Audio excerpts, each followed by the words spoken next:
What is the benefit and why should we all aspire to become people of interest? It's a hard life when you go through life and you don't have influence. When you tell jokes that nobody laughs at, when you walk in a room that nobody notices you, it's a much harder life when you are not known. It's a much easier life when people know you because you are in a higher status position. More people are going to come to you versus you have to go to them. So you could be the best in the world at what it is you do, but if people do not know who you are, what's the likelihood of them doing business with you?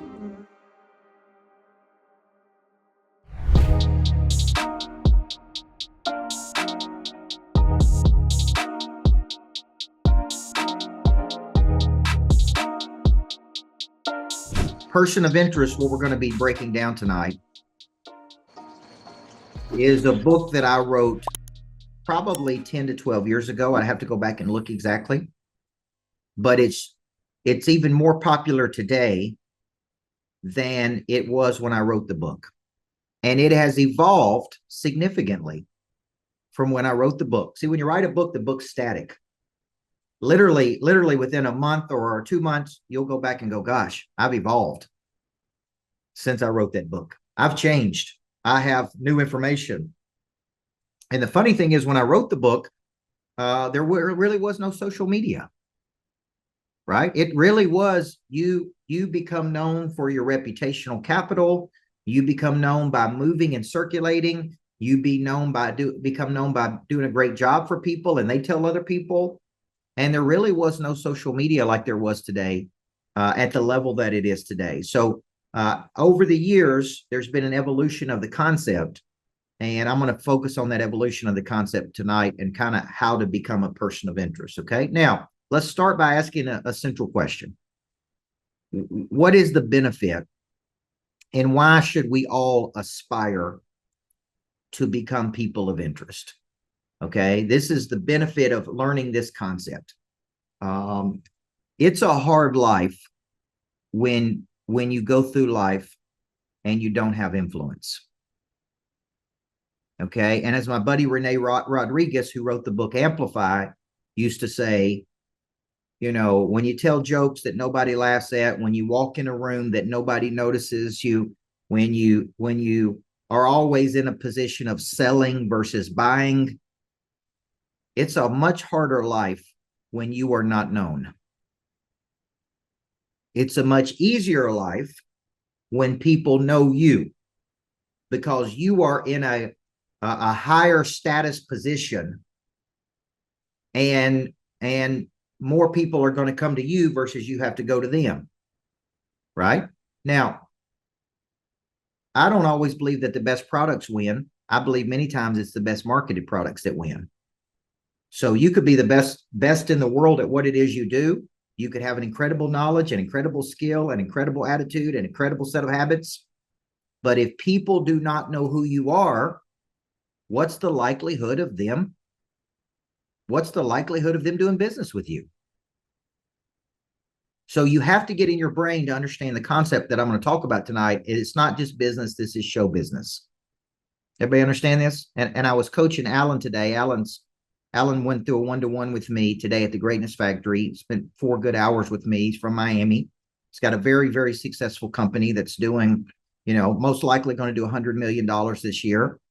And as we progressed through the day, you know, we kind of got into person of interest. And I said, look, the more known you become, right, Alan, the more known you become, the more you're going to be able to recruit, the more you're going to be able to have more customers, the more you're going to build strategic partnerships, the more people are going to be coming to you and going, hey, man, I know you're an expert at this. I want to do something with you. Now, if they come to him and say they want to do something with him, he has now reversed the position and he is now the buyer versus the seller. Does everybody see that? When you are the seller, I always think the buyer has an advantage in a transaction over the seller because the buyer has the resources. So when you flip the script and you have something of value and other people are coming to you, you are in an elevated position. You are now the buyer versus the seller. Everybody with me? Okay. I remember many years ago when I first started this coaching business, this was in '08. And I was coaching all our real estate teams. And there was a really famous guy in our city who had a real estate brokerage. And it was like, if you get this guy, you get everybody. Okay. And he didn't want coaching. He didn't want coaching. Everything's good. I'm good. I don't need any coaching. And then he called me one day out of the blue and he said, I need to take you to lunch. And we went to lunch and we sat down at the Chop House. And here's what he said. How much is it going to cost me? He said, we need your help. How much is it going to cost me? Okay. Now, when people are asking you that question, are you in a good position or a bad position?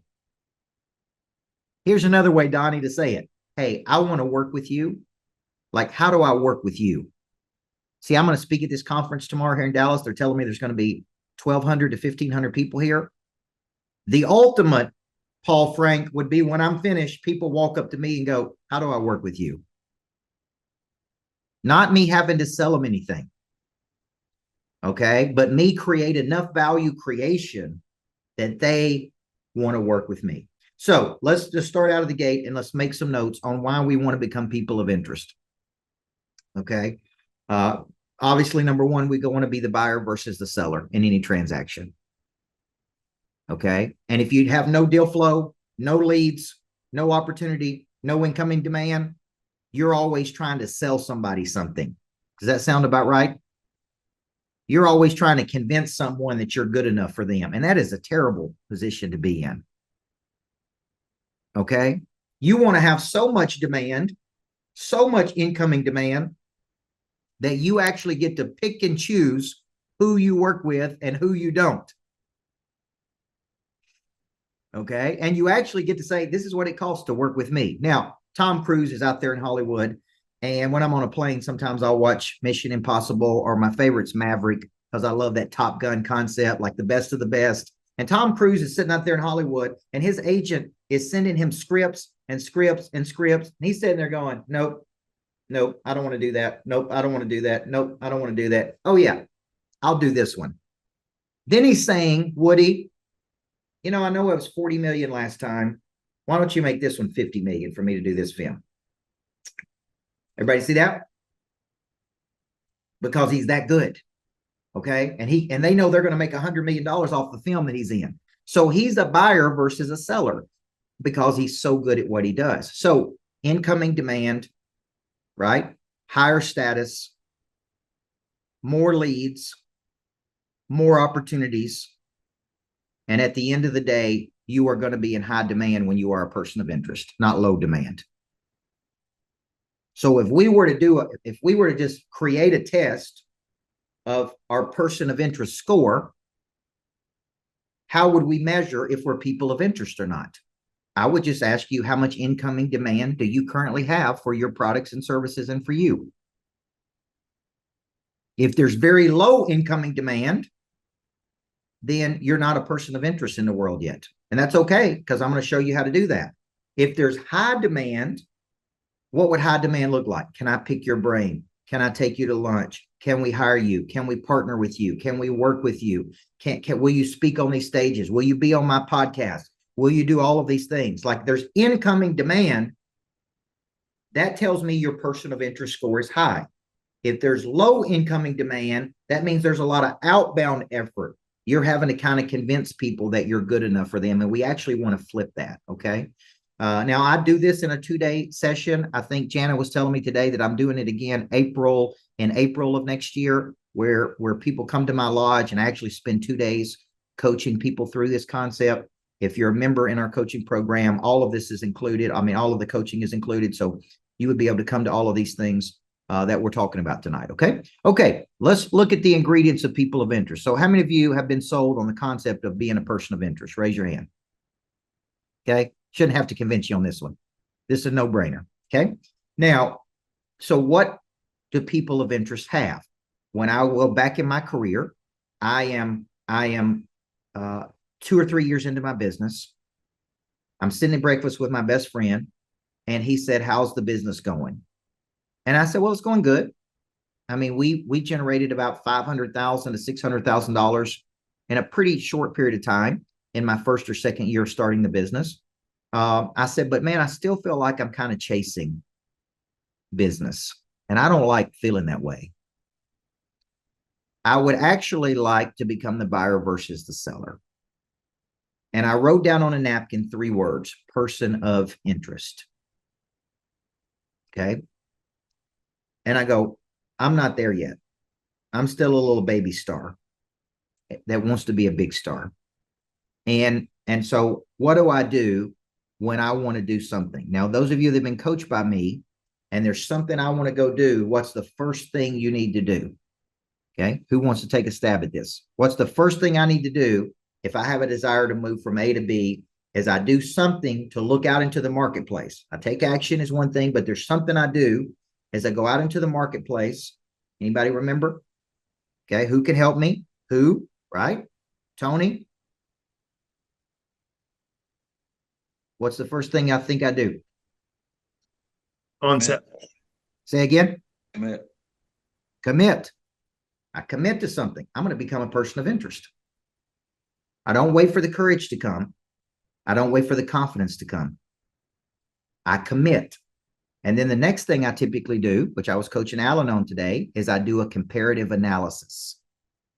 Everybody remember those 2 words? And a comparative analysis is to go out into the marketplace and study people that are doing what I want to do. Okay. And there's always somebody doing it. Yes or no? There's always somebody doing something at a very high level. So the first thing I do when I want to go from A to B is I do a comparative analysis and I go, okay, I want to become a person of interest. What do people of interest have? And I started studying top people in the world. And I started to go, what do these people have? And could I codify this into a formula? Okay. And that's the coach in me. How do I look at people who are successful? And how do I deconstruct it?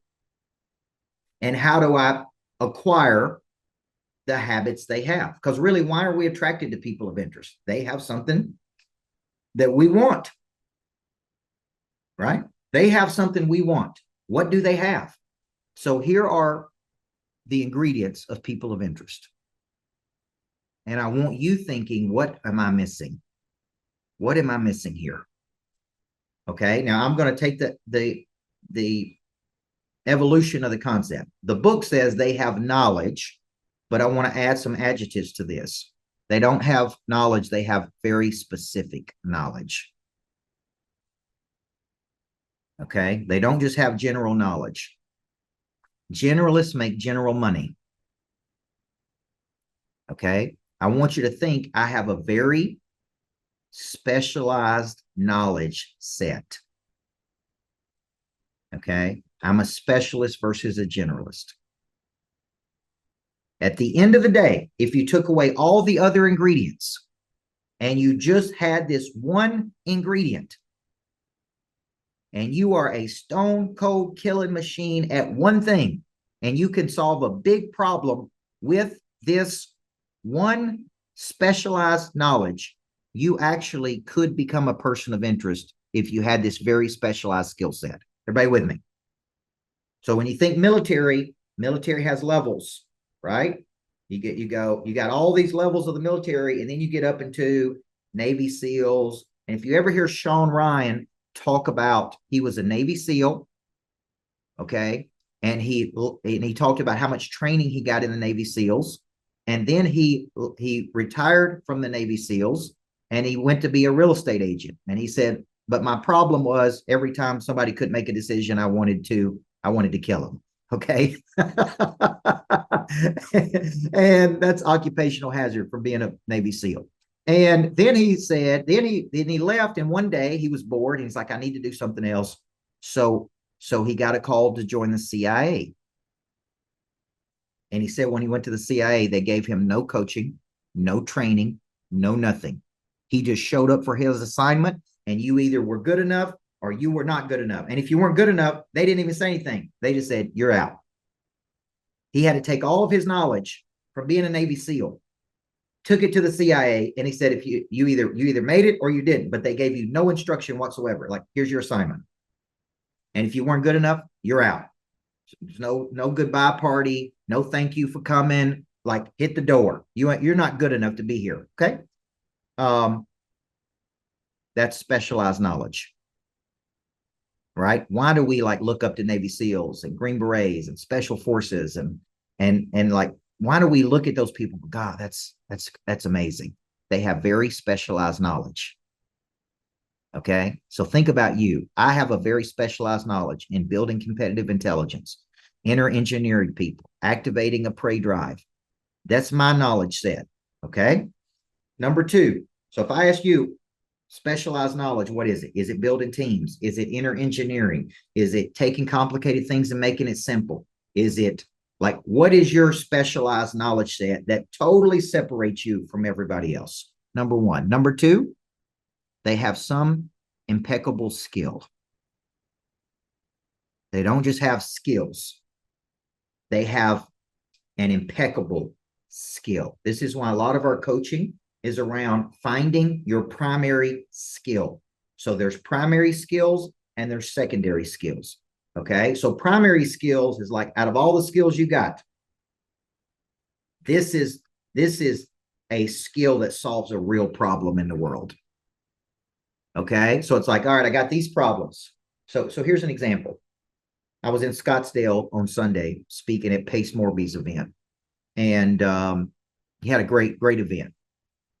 Pace Morby has kind of positioned himself as the go-to guy in the U.S. for creative financing and real estate. Okay, would everybody agree with that? The dude had a mastermind, had 450 people that had paid $40,000 to be in that mastermind. Like, he has positioned himself as the guy to go to when it comes to creative financing for real estate.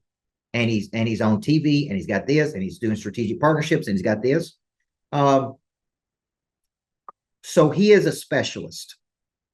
Okay. He is a specialist, and he's got a certain knowledge set. Okay. So when you think about this, but I had a little bit of free time on the morning, and I called Jeremy Miner. How many of you guys are familiar with Jeremy Miner? And Jeremy Miner wrote the book NEPQ. He's got a psychology background, but he went into sales, and he built this incredible sales organization. And I'm like, if you could come over to the hotel and spend a few minutes with me, I want to talk sales with you. So he came over on Sunday morning. We just sat there, and I said, look at my sales cycle. Tell me where you think we need work. Tell me what you think we need to do better. And he could just sit there and go, you need to do this. You need to change this word. You need to do this. And just 15 minutes with somebody who is that skilled could change everything for you. Do you guys understand that? Spending a little bit of time with somebody who has incredible skills and incredible knowledge can like totally change the game for you. Totally.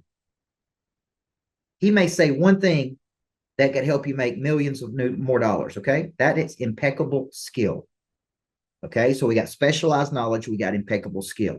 These are two things people of interest have. Okay. Now let's go to number three. They've got an incredible prey drive. I've never, ever, ever met a lazy person of interest. I never look at a person and go, yep, man, that dude's lazy, but I'd like to follow him and study under him. It's like, it's the laziest person I know.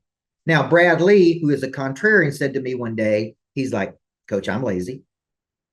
I'm like, what? He's like, I don't work like you do. And I said, man, I see you on Instagram. You're up at 3:33 in the morning.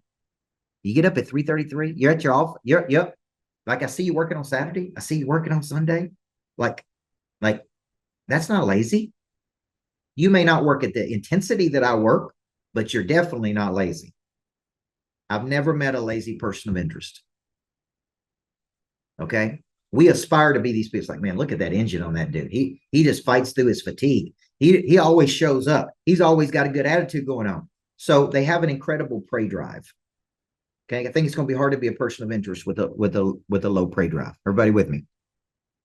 Number four, they have a contagious confidence.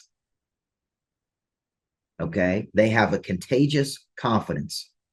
Listen to this one. That converts to a remarkable boldness. Okay. You study the habits of the top 1%. This is what's so crazy. When I put these ingredients in person of interest, 10, 12 years ago. Then 10 years later, I studied the top 5 habits of the top 1% of performers. Guess what they have? Almost every one of these characteristics. This is what's so crazy. They have remarkable boldness. Okay. So when you look at it, I want you to ask yourself right now, what are you missing from these 4 things? Do you have a specific knowledge? Do you have an impeccable skill? Do you have an incredible prey drive? Do you have a contagious confidence that converts to a remarkable boldness? Now, let's stop right here for a second and let's ask a question. The people that you follow on social media, the people that you admire, the people that you respect, the people that you resonate with, the people's books you buy when you go to the bookstore, do they have these things? Think about it. What are you attracted to about that person? What pulls you toward them? You look at somebody and you go, man, that dude's bold. That is. You look at Elon Musk. Have any of you guys read the book about Elon Musk? If you read that book cover to cover about his story, do you know he went to Canada when he was like 13 years old as a kid with no adult supervision, by himself, living with people. He had a list of people that was family members. He didn't even know where they were. Like when you read his story about now he's trying to figure out how to go to Mars. It's like he's signing NASA contracts for $2 or $3 billion. It's like it's like that dude is bold. You look at him, you're like, now that is impressive. Okay. Now, April Martin, when you're studying real estate agents, okay, and you're looking at the top agents, and I've coached the #1 male agent in the United States and the #1 female in the United States. You know the #1 female is doing 2,000 deals? 2,000 at one time, doing 2,000 real estate transactions. Okay. Jake Hinder was doing 500 when he was the #1 male agent at Coldwell Banker, 500 a year. What does that dude have? Remarkable boldness, specific skill. So when I went back and coached Jake Hinder, who's at EXP, I'm like, who all have you studied under?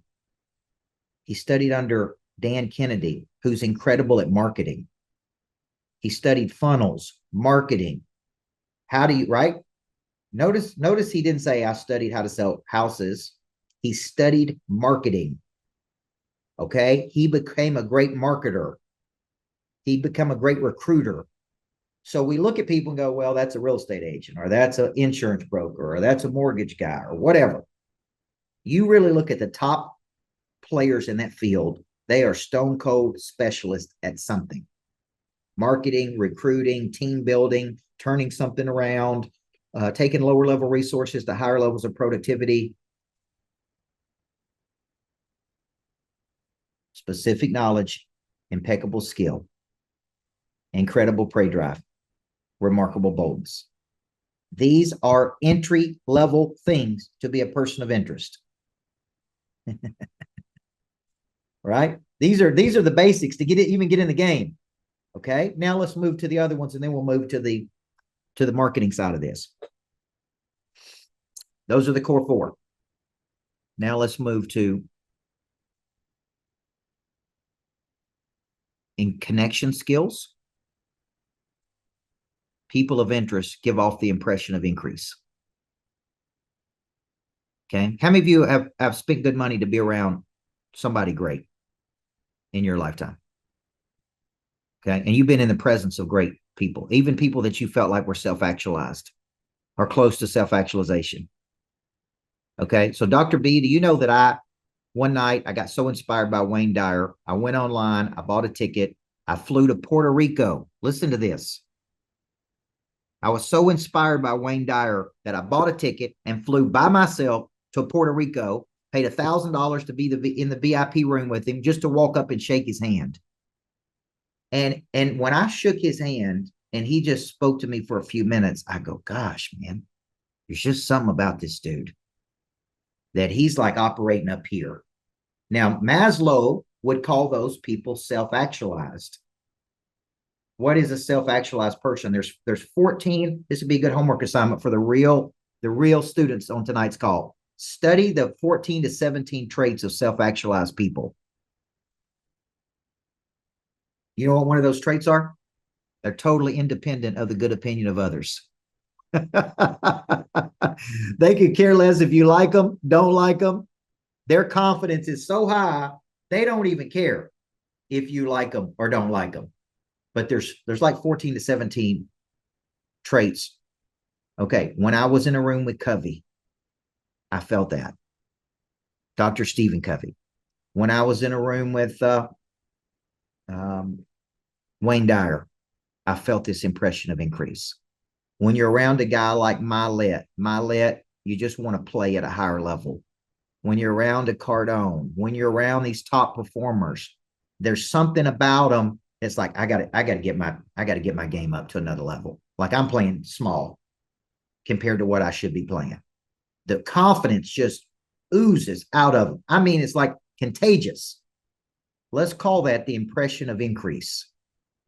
Okay, Dr. B said Jim Rohn. Yep, I never got a chance to be around Jim Rohn, but he put off the same impression. Wallace Wattles in The Science of Getting Rich, Vic, calls it the impression of increase. Right? It's like you're around people, and it's like just by being around them. Why do we always want to go get pictures with famous people? Like you're around people and you see them, it's like, hey, can I take a picture with you? Can I be around you? Can I spend time with you? There's something about them that pulls. It's an attraction. What are you attracted to? Like, it's like, man, they did something big, or gosh, that woman did something big, or they created something. But a lot of times it's just how they make you feel. And they make you feel like you can do anything. So when I'm with you, here's a good person of interest test. When I'm with you, do I feel better about me? When I'm with you, do I feel like I can do anything? When I'm with you, am I expanding or contracting? When I'm with you, do I have a desire to play at a much higher frequency? When I'm just around you, when I'm in your presence. This is big for being a person of interest. It's big. Because when you're around people of interest, I'm telling you, frequency. People want to get close to them. People want to be around them. Okay. Now, we may associate these people with powerful people, right? We look at people we think are powerful people. The word power means means or source for supplying energy. Everybody hear that? When you're a person of interest, you're a means or source for supplying energy to other people. Okay. So now I've got 5 characteristics of people of interest: knowledge, skill, desire, confidence, impression of increase. Okay. Now let's go to number 6. They've got deep networks. They can pick up the phone and make things happen fast. Okay. People of interest. Let me tell you why. They've built so much reputational capital that people naturally trust them. Why? Because they've showed up for so long. Right? So they've taken reputation, they've converted to reputational capital. They're now converting that to real capital. They've got deep networks. Okay. And a deep network is, hey, I can pick up the phone and make a phone call. I can send a text message and make something happen. Everybody with me? And this is an art and skill. How much time do big time people spend pouring into other people? How much time do they spend caring about other people? How much time do they spend raising other people up? Like how hard do they work to build networks? Everybody with me? Okay. So you really can't be selfish and be a person of interest, because a lot of it is about the time you pour into other people. Okay. Now, I went back and watched the interview I did with Tim Story. How many of you have watched the interview I did with Tim Story? If you haven't watched it yet, it's the most recent one that came out. I really believe it's one of the best interviews I've ever been a part of. And it wasn't because of me. It was because of how good he was at just talking, and how good he was at asking questions, and how relaxed I was with him, and how I felt during that interview. I mean, we could have talked for hours. Now, what did that do? Because Tim spends a lot of time pouring into other people. You follow me? Like, he works hard to connect. He's one of the only influencers, him and Tim Grover. Tim Grover does this too. I'll make posts on social media and I'll get a message from Tim Story. It's like, hey, you're a world shaker, baby. I love you. Congratulations. I'm proud of you. Tim Grover will send me messages. Hey, man, that's a great talk. Looks like you did a great job at Paces. Like, look at how these guys work. They work to build these networks with people. Now, how does that help them? I want to help them. I want to fight for them. I want to open doors for them. I want to get speaking engagements for them. If I help Tim Story get 10 speaking engagements because I want to help him, and let's say he's charging whatever, 25 to 50 grand, that converts to $500,000 in his pocket of new money. Does everybody see that? Okay. So if you don't think that sewing into people can help you at some point and open doors for you that you can't get into, then you would be very wrong. You need to spend a percentage of your day doing nothing but pouring into other people. Do you know why I was at that event on Sunday? For some reason, Dr. Gabrielle Lyon, who's this famous doctor, couldn't be there on Sunday. And they said, we need to bring Coach Burt in to fill in for her. Now, the next thing you know, I'm in front of 450 new people. I'm in front of a whole new audience of people. And when they called me, you know what the answer was? Yes, I'll be there. Hey, can you fill in on Sunday? Yes, I'll be there. I'm in. Okay. You need me? I'll be there. So when you think about it, how good are you at building networks? How much time do you spend pouring into other people per day? Hey, this is Coach Michael Burt. I'm here at the Greatness Factory today, the Level 10 podcast studio. And as you can see behind, I got new imaging. I got a new concept. The big table is a metaphor for the biggest opportunities that are available to you that you're trying to work toward in your life. We're going to go to work on activating 3 parts of your nature. You first, that's science of winning. That's habits of the top 1%. That's the language that we use every single day. That's the activation of prey drive. That's the A to B exercise that we do. And then we're going to go to work on your business. And the business is like got these 6 core components, right? The activation of your team's prey drive, the explanation of value, the lead generation system, the follow-up and conversion, the engagement after the sale. We then move to activating your wealth. 8-figure people stuck in 6-figure vehicles. How do we expose you to some of the best thought leaders in the world as it relates to what's going on in the market, how to make investments, how to raise capital, and put all this together, folks, and we are getting a seat at a much bigger table. I'm Coach Michael Burt. I can't wait for you to see this podcast. It's called The Big Table. We're going to help you secure your seat there. Follow along, engage with me, and hit that subscribe button. And here's the final one, and then we'll get into the marketing piece. What we like to call the X factor. There's something about you that I can't quite measure, but I can feel that there's something about you that's different. It could be your knowledge. It could be your skills. It could be your desire. It could be your boldness. It could be your likability. It could be your connections. There's something about you that I go, man, this is somebody that I need to stay close to. Everybody see that? You meet people in life, and it's like, I need to stay close to that person. I need to stay close to that person. Man, that person's got something special about them. We call it like special. It's your special. Okay? So we call it the intangible or the X factor. Okay? It's something about you. It may be your authenticity. It's like, hey, man, I really like this person because I feel like I could trust them. What is it about you? Okay. Now, out of these ingredients, if there was one from tonight that you really want to get better at, let's pick one tonight that we want to get better at. I want you to post it in the chat. Shanna, help me watch these if you don't mind. I've got 75 people on tonight. That's a good audience. Woody's on here, Joanna, Lance, Luis, Kevin, Tony, Cody, Jessica Hill. She's digging in. I like Jessica. Joshua. Okay. Prey Drive. Chad, great student. Darren. They're moving so fast, I can't even see folks. Alan, Dr. B, Bubba, Ronnie, Steve Miller, Donnie Tapper, April Martin. See, look at all this. See, we can, when we have a structure, Jana, which one do you want to get better at? Jana's been one of my top students ever. that I've ever had. Probably my confidence. Okay. You want to convert that confidence to boldness. Okay. Confidence is a memory of success. Boldness is striking fearlessness. Everybody see that?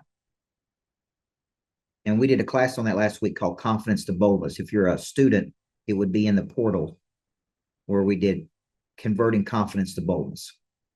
Now, how many of you, thank you, Candace, how many of you think that you have a lot of these characteristics and you're frustrated because the world hasn't recognized you in these areas yet? How many of you feel that way? Highly talented, yet undercapitalized. Okay. Now, so do you have a talent problem or do you have a marketing problem? See? Do you know most of the people I coach don't have a talent problem? They've actually got a marketing problem. But they can't tell me their primary skill. And they have not packaged that skill. And they haven't figured out how to market that skill. So they're obscure. And obscurity means hidden and unknown. The word famous means known, renowned. Okay. It's a great feeling to be known. When I got here to the hotel tonight, I get on the elevator. As soon as I get on the elevator, dude comes off and goes, Coach Burt. He's like, I'm one of your biggest fans. I said, thank you, man. I appreciate you. Thank you for following my work. There ain't nothing like going places and people knowing who you are, right? Okay, so it's like just a cool feeling. Like, hey, I think when we're kids, like I have 3 kids, and guess what my little 3-year-old daughter, Emmeline Rose, says? Daddy, watch me. Daddy, watch me. Daddy, look at me, right? Then my son's like, no, Daddy, look at me. Look at me. And they may do nothing. It may, like, they may not even be doing anything. Like, watch me. Do this. I think when we're born, we have a desire to be known in the world. It is deep within us to be recognized and known for what we do. How many of you guys agree? Okay. It's like hardwired into us. Like there's nothing in the world that feels worse than being talented. And it's like, nobody sees this. Why can't anybody see my talent? Why can't people recognize what I have? Okay. You may not have a talent problem. You may have a marketing problem. Okay. So I want you to write this formula down to be a person of interest. So there's 2 formulas I'm going to give you. One is we first have to find our X factor. And that is our primary skill. Until we have that specialized skill, we're wandering in the wilderness. And we could wander in the wilderness for 30 years. Okay. Number 2, once we find the skill, and I want you to be able to sum it up in 1 word, no more than 2 words. Okay. So mine is activation, the skill of activation. Okay. If Bubba Hogan called me tomorrow and said, hey, I need you to come activate this. I got this business. I need you to activate. Hey, I got this group. I need you to activate. Hey, I got this project. I need you to activate. That is my skill. Activating something, bringing it to life. Okay. That's my skill. Now, once I find my X factor, I then have to package the X factor. And packaging is anything the consumer can feel, touch, taste, or see. A book is a form of packaging. Okay. Now we took, here's an example today, what we did with Alan. Alan, let's go back. Can you come off mute for a second, Alan? So Yes, remember, sir. Alan's got a company, a logistics company. It's probably going to do $100 million this year. He's 40 years old. And he hired me to coach him. I spent a full day with him today at the Greatness Factory. And I'm sitting there talking to him and I'm listening to him. And I go, Alan, you are humble, hungry, and teachable. You're alert, you're curious, and you're responsive. Okay. And okay, now how do we turn that into a concept? Okay. So we type into Chat GPT. If a person is hungry, humble, teachable, alert, curious, responsive, these characteristics, and it spits out these words. Okay, Alan, what did it spit out for us? Adaptive drive. It spit out that he has an adaptive drive, that he can use his experiences. He's humble, he's hungry, he's teachable, he's coachable. Then we went through the day, we kept working the muscle. And then toward the end of the day, I go, you have an adaptive intelligence. Everybody see that? There's IQ, there's SQ, there's PQ, there's all these multiple intelligences. Howard Gardner wrote a book called Multiple Intelligences. And I go, you have an adaptive intelligence about you. That is humble, hungry, teachable. See, I'd never given a name to it until we went through this exercise today. And I go, you need to explain yourself that based on your unique past and your unique experiences, you've really developed what some would call an adaptive intelligence, right? And this is kind of my superpower, adaptive intelligence. Now we got a name. What all could Alan do with this concept now to package it? Okay, what could he do? Dawn, what could Alan do with this concept now? Package it. Okay, well, how many different ways could he package it? Like, what do you see that he could do with it to position himself as an expert? He could do a book. He could do a master class. Podcast. Podcast. He could do a webinar. He could do speaking engagements. He could do his own events. He could strategically partner with people, because now he's given a name to his X factor. Does everybody see that? Okay. Have I lost you? We still here? Okay. Now, Dan Sullivan was one of my coaches. Here's what he taught me. Give everything a unique name. Make everything a unique process. I'm really a specialist at what some like to call adaptive intelligence. And I've got a podcast on it, and I've written a book on it, and I speak on it, and I travel around the world. Now, the more he talks about it and becomes an expert at it, the more people are going to come to him and go, man, you're that expert in logistics. You got that $100 million. And by the way, we raised his goals today to 500 million. Yeah, we did. And we raised them to 500 million in 3 years, not 10 years. Okay. That's where his new aiming point is. Now, when you think about it, the more he becomes intimate with his concept and his skill set, the more confidence he's going to have, the more boldness he's going to have. Everybody see that?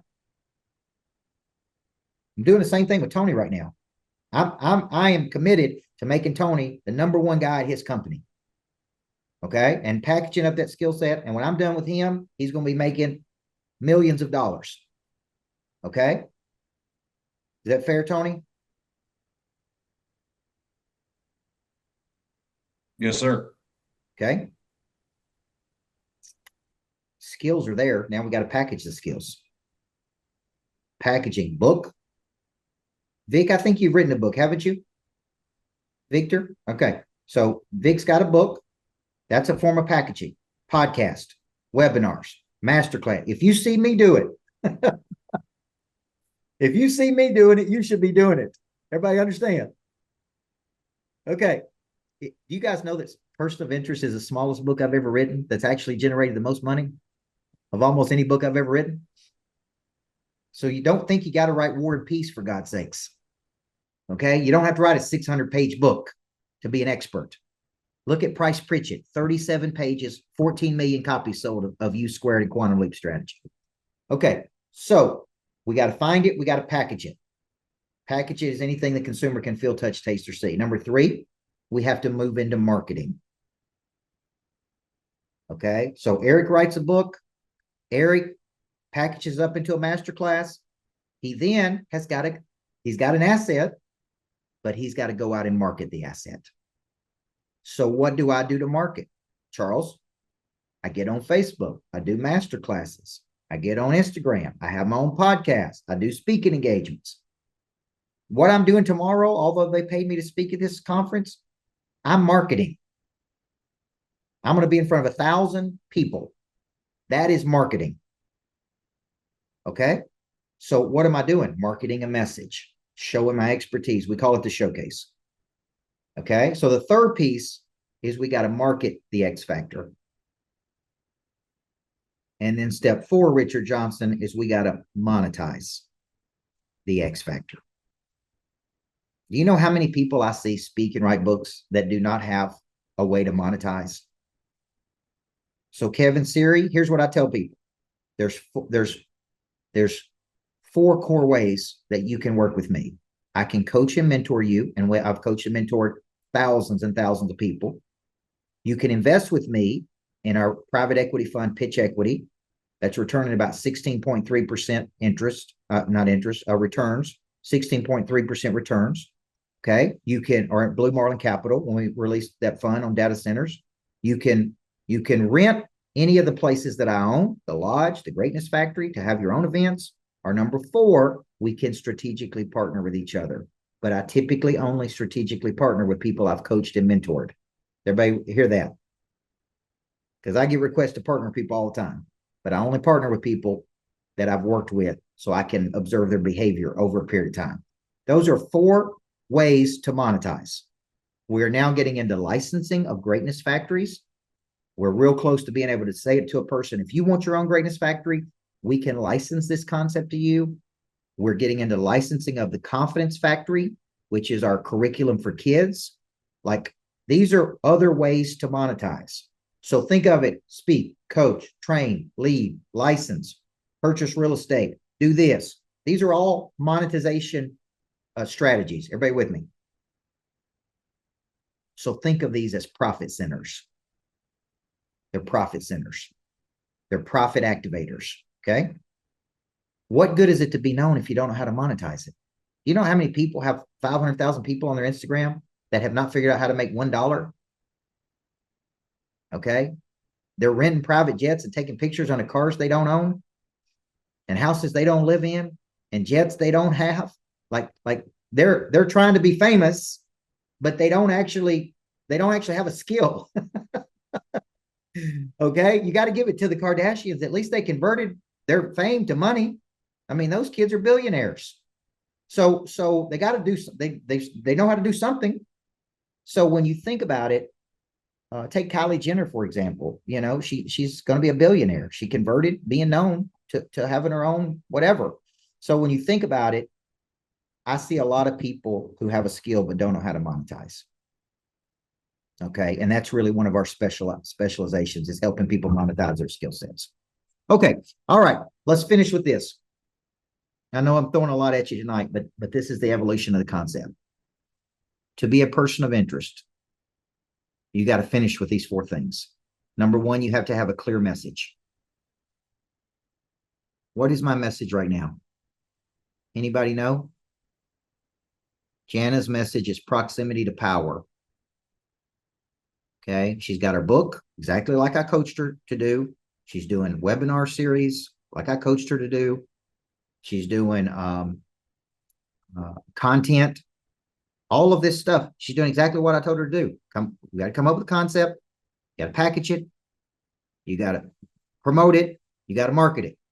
Okay. Just like step by step. Exactly. So number 1, you need a clear message. My message is, most people want a seat at a bigger table. How many of you guys have seen me talk about the big table over and over and over? Okay. So Marceline, that's my message, and I'm sticking to it right now. I believe people want to sit at a much bigger table. I believe they're highly talented, but they're undercapitalized. I believe there's a lot of 8-figure people stuck in 6-figure vehicles. That is my message. Okay. Number 2, you need a big mission. You're never going to be a person of interest just focusing on yourself. Okay. And it's all about you. Remember, you can't be selfish and be a POI. You got to talk about bigger things. Okay. I want to help this. I want to build greatness factories. We're going to do bigger things. Come and jump in, right? Like you need a mission, as Milet says, that's big enough that other people can fit into. Can't be a small mission. People are not attracted. Why are we attracted to Musk? He wants to go to the moon, for God's sakes, or Mars, or whatever else, right? Like, that's big. And we're like, that's cool. Okay. Number 3, you need a lot of movement.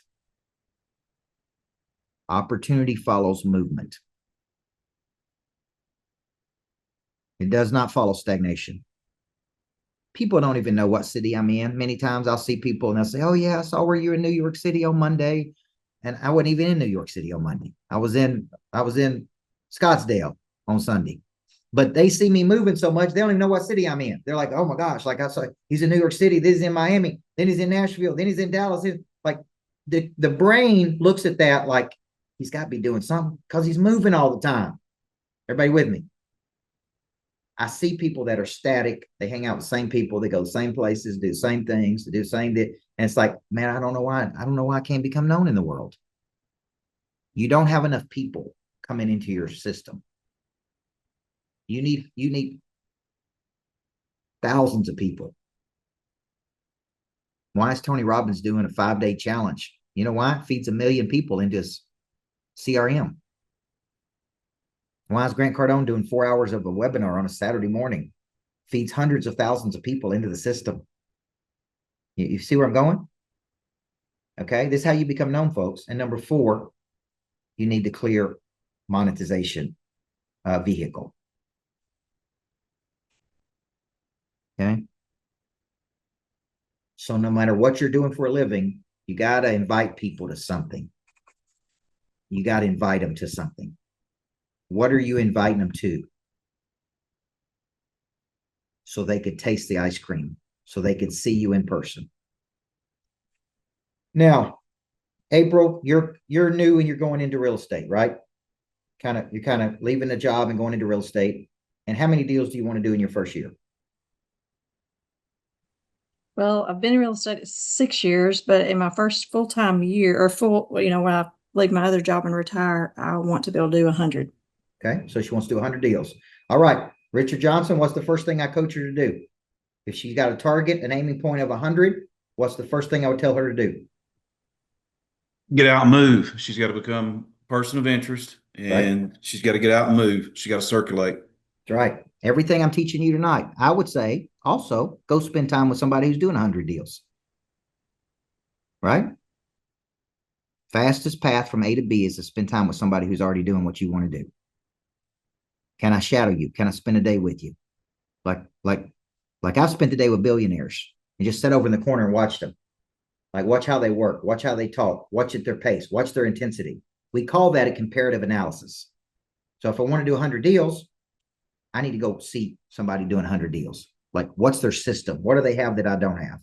Okay. Then you need to come up with a message, have a big mission, get out and market that message, and invite people to something in the future. What can you invite people to? So I coached a guy, one of my top students was a guy named Tommy Davidson. He did about 219 deals in Murfreesboro, Tennessee.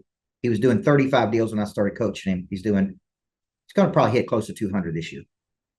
And he loved entertaining people. Calls himself Good Time Tommy. And I said, man, you love hanging out with people. Why don't you buy a house or build a house that you could entertain people at? And I want you to have people over there when they have football games, cookouts, barbecues. And sure enough, built a new house, put a big pool out in the middle, put an outdoor patio, big screen TV. And he has people over there all the time. And all of his neighbors come over there. And guess what they talk about? Real estate deals. And pretty soon, those people are using him for their real estate deals. Does everybody see that? Why? He has something to invite people to.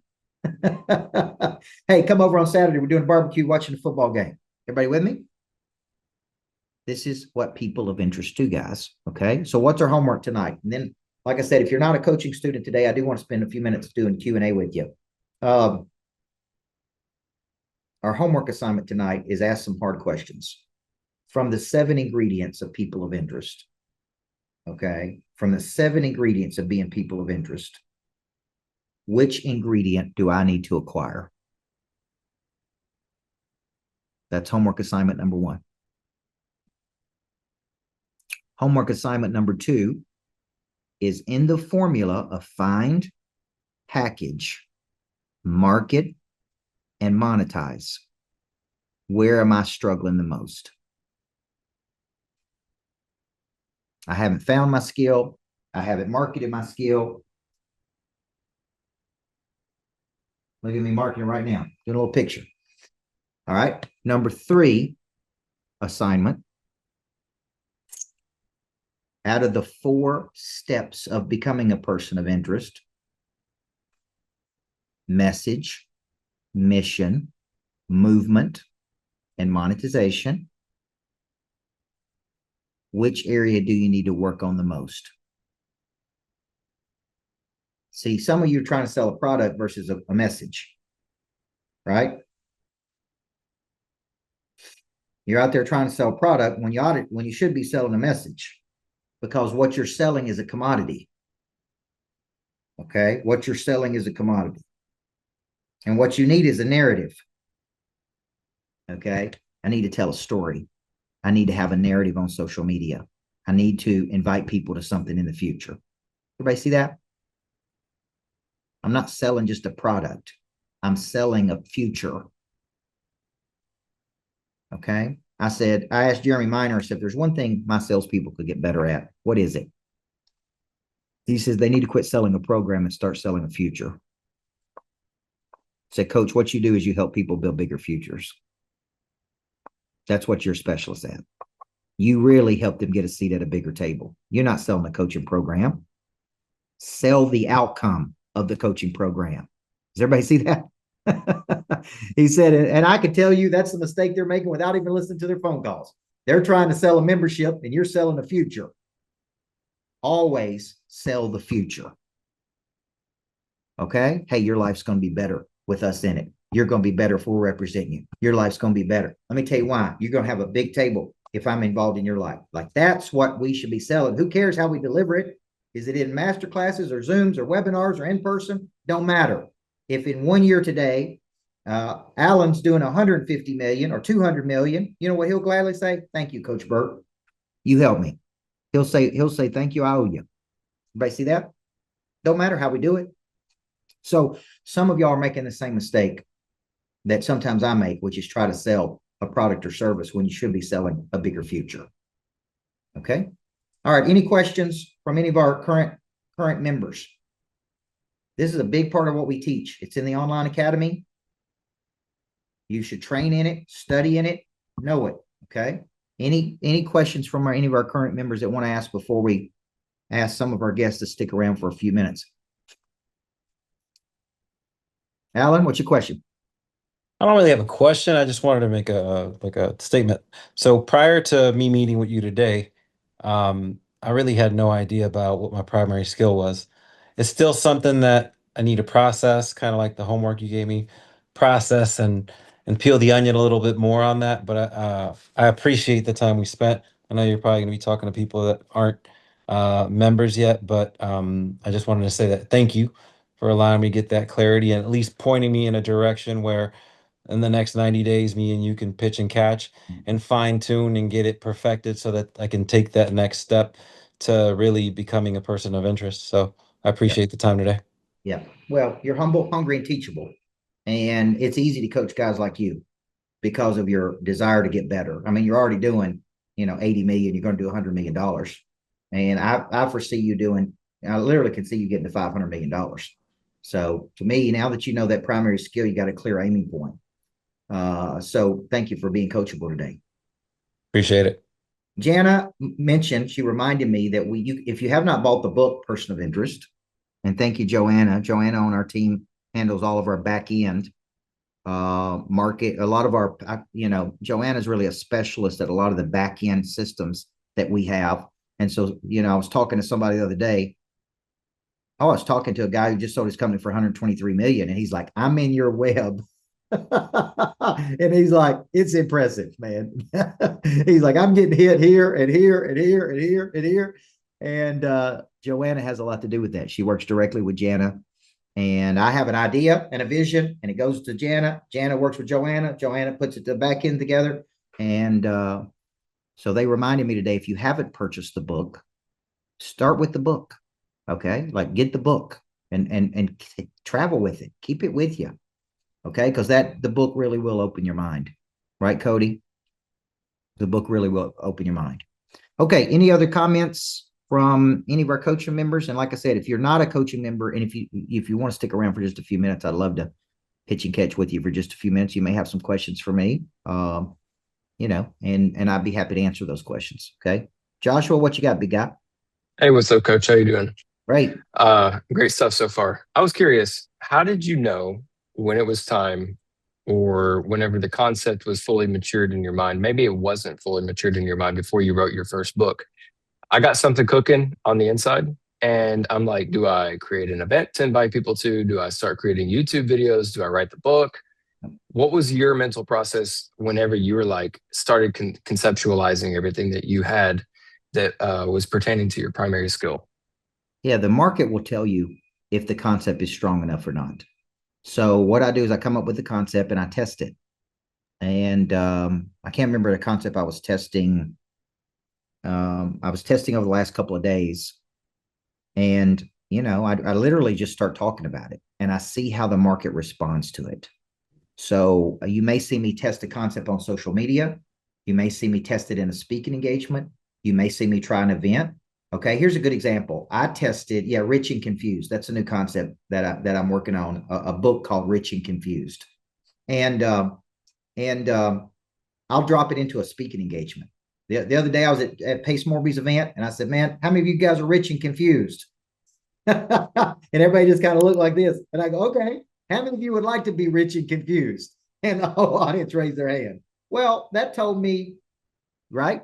Because there's a lot of wealthy people who are confused. What are they confused about? Do you know where I figured this out, Christy? I tapped in at Chat GPT. What are the top 7 problems that wealthy people have? See, a lot of people think wealthy people don't have problems, but they do. And it spit out to me, these are the problems they have: trust issues, family issues, risk issues, debt, leverage, whatever, right? Like I tapped in and then I did my talk. I reverse engineered my talk to go, okay, if there were wealthy people in this room, how would I attract them to me? I need to speak directly to their pain. What pain do they have? So I tested rich and confused. How many rich and confused people do we have in there? Because it's like a person that's got money, but they don't have meaning. Everybody with me? So that was me, Josh, testing a concept. Okay. Now, if it doesn't work, I'm like, some about the concept's not hidden. Like if Alan goes out and says adaptive drive versus adaptive intelligence, and the market warms up to one of those more than others, then he'll know this is the concept I need to go with. Jana probably sent me 30 concepts before I go, that's the best concept you got. Proximity to power is the best one. Because I said we could sell that one. We could sell that one better than the other ones. The other ones were good, but it's like, I believe this is a problem. People want to figure out how to get close to powerful people. They don't know how to do it. They make a lot of mistakes. Teach them how not to make these mistakes. Okay, that's a problem. And it's like, all right, how many different places can we take this? Okay, so that's how we work on a concept. We test it. How do I test it? I test it, by talking about it. And I'm not afraid to fail. I'm not afraid somebody says it's a terrible concept. Okay. Vic, what's your question, Vic? Actually, I was going to comment on that, Coach, because one time I was on one of, I think you called it the first time around, you called it the language of winning. And you didn't have near the response you had when you changed it to the language of losing. Yep. And so I was on both of them and I saw the biggest change in that. So more people were interested in learning about what it was that they were saying to themselves to make them lose, as opposed to what is the winning side. So, and that shocked me. So we come Yeah. out with 2 concepts, the language of winning and the language of losing. I did 2 different webinars, and the language of losing had double the amount of people on it than the language of winning did. So that tells me if I were to write a book and position myself as an expert, listen to this, guys, at self-talk. And I wrote a book called The Language of Losing, right? Because the brain perceives loss at 2 and 3 times the rate it does perceive gain. So when you teach people the language of losing, you're like, I don't want to talk like a loser. Well, I need to know what the language of a person that loses, so I don't talk like that. Kind of look at Rich Dad Poor Dad. What was the subtitle of Rich Dad Poor Dad? What's the rich teach their kids that the poor and middle class never do. That is an incredible subtitle. And that book sold what, 50 million, 60 million copies? It's crazy because it's got an incredible subtitle. Okay. So I used to have a concept called good coach, bad coach. What the best coaches know that the bad coaches never figure out. And it was it's for sports, right? Now, when you have a concept and you test a concept, it's like, what do I want people to do when they hear this concept? What do I want them to do? So why would I write a book called Rich and Confused? Because I want to attract people who have generated income, but they have confusion in their life.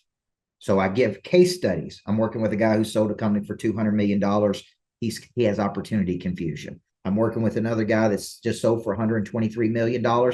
He wants to turn around and do it again and get it to 500 million. Okay, that's his problem. I'm working with the mortgage originator for so many years, and she was doing 200 million plus, but it was a very hard business.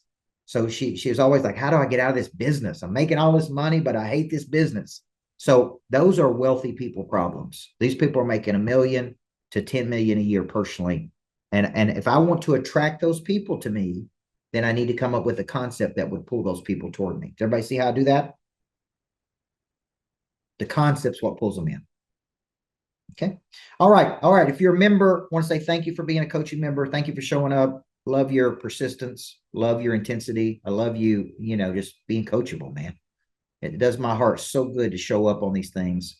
And, I'm going, my dinner tonight is I want a little piece of this much of banana bread that I got downstairs before this. So I'm about to eat my whole room here. Okay. But what I'd like to do is stay on just for a few minutes if you're not a member and you'd like to directly ask me any questions.